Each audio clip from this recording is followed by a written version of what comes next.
It began with a smile, one that seemed warm, honest, and safe. Emily Carter never imagined that smile could hide such darkness.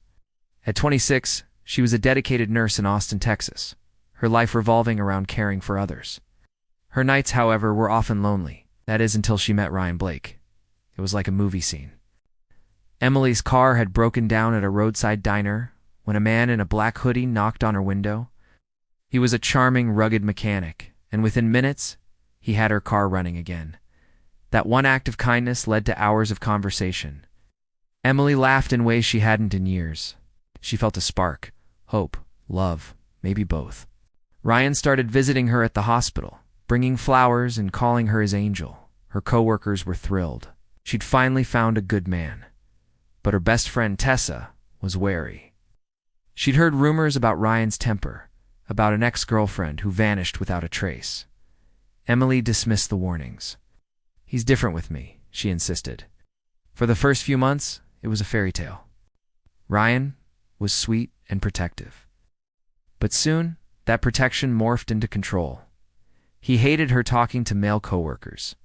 He questioned every text message, wanted her to quit her night shifts because men looked at her too much. Emily told herself it was just jealousy, a sign he cared. She ignored the red flags. Then he hit her. It was over a late text reply. Cried afterward, begging for forgiveness and swearing it would never happen again. And she forgave him.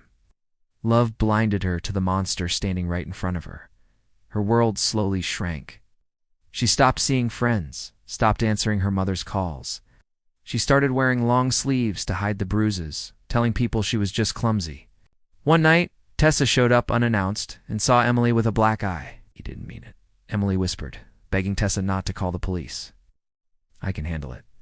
On July 19th, 2021, Emily was supposed to meet her mother for her birthday. She never arrived. Her calls went to voicemail. After 2 days, her mother filed a missing persons report. When police questioned Ryan, his story felt rehearsed. He claimed Emily had run off after an argument, but detectives noticed deep scratches on his arm. He blamed a dog he didn't own. The house smelled strongly of bleach, and in the backyard they found freshly turned soil. Didn't find a body, but they did find a silver bracelet engraved with the word forever, a gift from her mother. Ryan's phone records told a chilling story. He had searched, how long does it take for a body to decompose in Texas heat, and how to make someone disappear? When confronted, he just laughed. Security footage from a nearby gas station showed his truck heading toward Lake Travis at 2:47 a.m. In the back was a large object wrapped in a blue tarp. 2 weeks later, a fisherman made a grim discovery. Inside a blue tarp near the shoreline was Emily Carter. She had been beaten and strangled. Ryan was arrested that evening, watching TV with a beer in hand.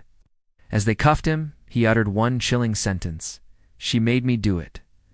During the trial, the prosecution presented a final, heartbreaking text from Emily to Tessa. Sent the night before she died, "If anything happens to me, it's Ryan. Please don't believe him." The jury found Ryan. It's Blake guilty of first-degree murder and sentenced him to life in prison without parole.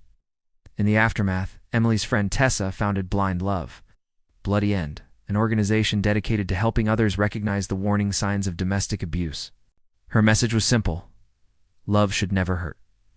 Emily's story is a tragic reminder that love, no matter how strong, cannot fix someone who doesn't want to change, only blind you until it's too late. If you or someone you know is experiencing domestic violence, please know there is help, and call the National Domestic Violence Hotline. The number is on the screen. Your life is precious. Don't let anyone dim your light. Thanks for listening, and please take care of each other.